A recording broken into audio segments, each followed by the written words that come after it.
Mobility work. And I can't say it depends, can I? Nope. Overrated. For most people, if you get the exercise selection right, they should be working in ranges that encourage development of their mobility over time. Fasted cardio.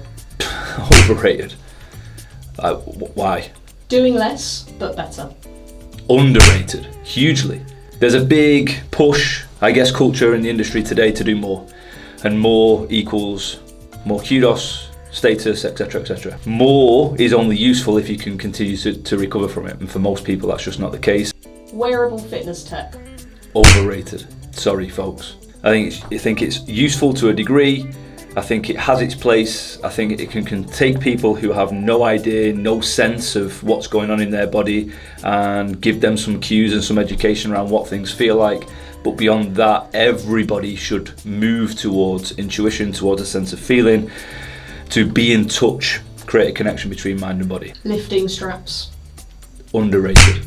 So probably purists and probably old school would suggest that if you can't grip it, you shouldn't be lifting it, sort of thing. I would say that for certain stimuli and certain movements, the load that you're placing on the bigger muscles and joints is more important than what you can grip. So I'm all for some straps.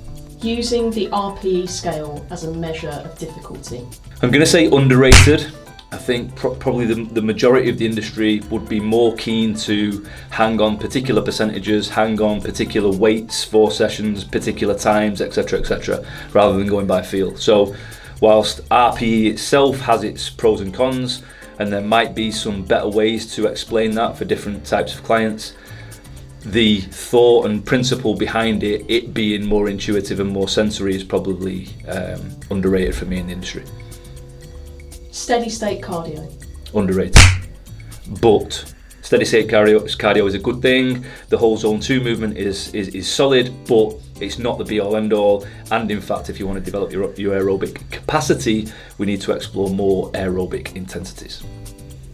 The PFCA coaches mentorship. Underrated. Fucking hugely.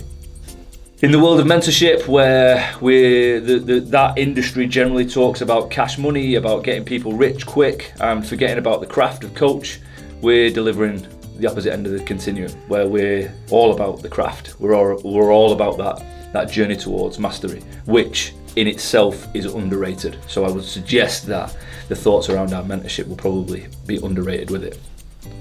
Be that at your peril.